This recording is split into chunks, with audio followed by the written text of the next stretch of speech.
경제적 자유로 가는 첫걸음, 하루 10분 동공부의 유경주입니다.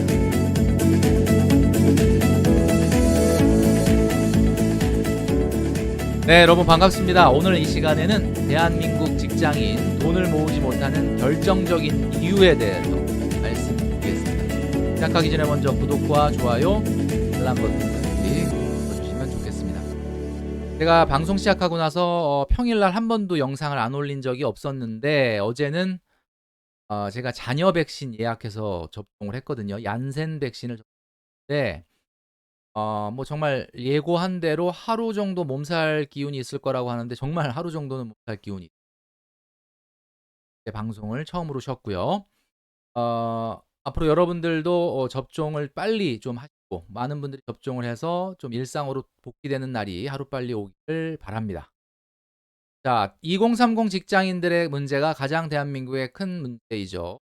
과거 영상을 통해서 소개시켜 드렸던 쇼생크 탈출이란 영화에 보면 우리의 주인공 앤디에게 레드는 이런 말을 합니다. 여기서는 희망이라는 것은 굉장히 위험한 것이다.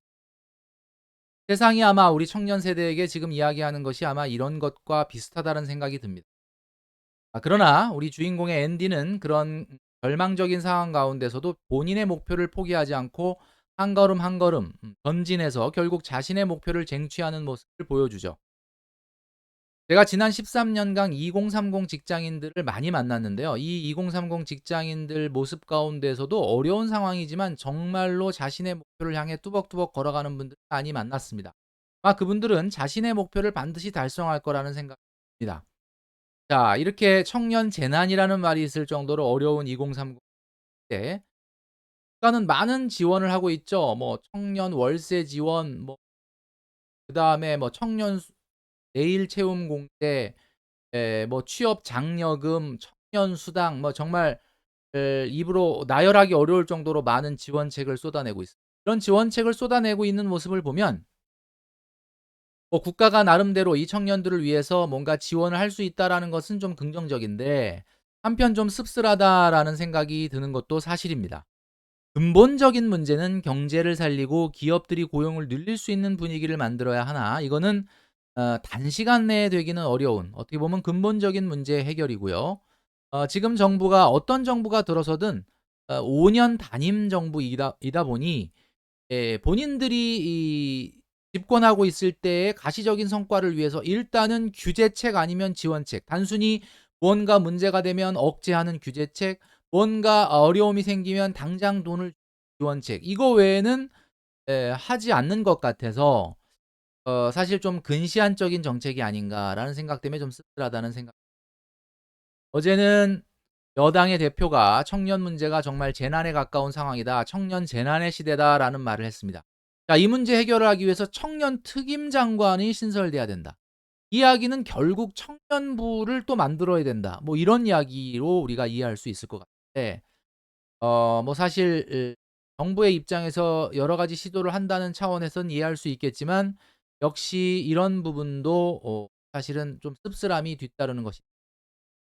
자, 취업에 성공했다 하더라도 우리 청년 문제가 해결되지 않는 이유는 과연 무엇일까? 자, 우선 첫 번째는 결혼율 저하라고 볼 수 있습니다. 우리가 사회에 나온 사회인들이 첫 번째로 넘어야 될 허들이 바로 과거에는 결혼이었다라는 거죠. 결혼에는 결혼 자금이 필요하고 이 결혼 자금은 결국 자산이 됩니다. 대부분이 집값이니까. 자, 그런데 이 결혼이라고 하는 허들을 넘기가 어려워요. 결혼율이 워낙 저하되어 있고. 그러다 보니 지금 현재 1인 미혼 가구의 60%가 월세를 낸다라는 보도가 있었습니다. 30대 미혼의 절반이 캥거루. 사실 어떻게 보면 캥거루족이 가구 월세를 내는 미혼 1인 가구보다는 훨씬 유리하겠죠. 그러나 어쨌든 지금 청년들의 문제를 그대로 보여주는 기사가 아닌가 싶습니다. 결혼하지 않는 이유는 뭐냐? 남자는 경제적 부담감, 경제적 문제죠. 그다음에 여자는 좋은 배우자가 아직. 그러니까 좋은 배우자라는 것도 역시 경제적인 안정이 있는 배우자인데 역시 배우자감이 경제적 안정이 안 되어 있다. 결혼정보회사 가연의 발표에 의하면 결혼 상대의 중요성 중에 가장 중요한 게 성격과 가치관이다라고 얘기했는데 과거 영상을 통해서도 한번 말씀드린 적이 있지만 성격과 가치관이라고 하는 것은 뭐 그냥 하는 얘기고 그다음번에 나오는 것이 인제 가장 중요한 답인데 결국은 그게 경제 문제였다라는 거죠. 자, 이렇다 보니 우리 청년 세대들이 결혼을 미룰 수밖에 없고 비혼을 선언할 수밖에 없는 상황. 자, 이런 상황 속에서 돈 모으기라는 것은 요원해질 수밖에 없는 거라는 겁니다. 그러니까 취업에 성공했다 하더라도 첫 번째 허들을 넘기가 어렵다. 결혼, 그다음에 인제 내 집 마련이 돼야 되는데 당연히 결혼이 목표가 희미해지니까 내 집 마련에 대한 목표도 당연히 희미해질 수밖에. 당연히 뭐 자녀 교육, 노후 준비라든가 하는 것들은 정말 다 세상 이야기가 된다. 이런 것들이 다 사라지게 된다. 자, 미친 집값 백약이 무효다. 이런 기사입니다. 수도권의 아파트 실거래 가격이 이 12% 폭등, 역대 최대치 이렇게 얘기했는데 과거 영상을 통해서 말씀드렸지만 앞으로 금리 인상이 예고돼 있다 하더라도 부동산 가격이 폭락하기라는 건 쉽지 않다. 통화량 때문이다라는 말씀을 드립니다. 이러다 보니 아무래도 목표가 흐릿해진다라는. 아까 우리 앤디 영화의 앤디 주인공을 얘기했지만 우리에게 주어져 있는 상황은 늘 이렇게 절망적입니다. 그러나 이 절망 가운데서도 희망을 놓지 않고 본인의 목표를 꿋꿋하게 실천해 나가는 사람이 있는 것처럼 우리도 그런 목표를 향해서 나가야 될 것. 자, 30세에 300만 원 정도 월급을 받는 대한민국 평균 직장인들은 얼마나 저축하고 얼마나 소비하느냐. 과거 영상을 통해서 말씀드렸지만 한 달에 평균 137만 원 정도를 소비하고 이거는 부모님과 동거하는 기준이 그렇습니다. 그러니까 동거하지 않는다 그러면 여기서 40-50만 원을 더 쓰겠죠. 그리고 평균 한 달에 한 107만 원 정도. 자, 대한민국 직장인들이 왜 그렇게 돈을 못 모으느냐? 여러 가지 이유가 있겠지만 가장 첫 번째 이유는 돈을 모아서 쓰고 또 모아서 깨고를 반복하면서 그것이 자산으로 가지 못하고 소비로 흘러가기 때문이다라고 말할 수 있습니다. 결국 목표 없는 저축을 하기 때문이다라는 거죠. 자, 왜 목표 없는 저축을 하게 되었을까? 저축의 양도 그렇게 크지 않지만 아까 보여드렸던 것처럼 300만 원을 받는 직장인의 평균이 107만 원이라면 본인 소득의 3-4% 정도 이상은 저축을 안 한다는 건데 이 저축액마저도 자산으로 가지 못하고 소비로 흘러 들어간다. 이것은 결국 목표 없는 저축을 하기 때문인데 이 목표를 누가 사라지게 했느냐라는 거죠. 자, 이 목표는 결혼, 내 집 마련이었습니다. 자, 이런 상황이다 보니 지금 현재 돈이 생각보다 모이지 않.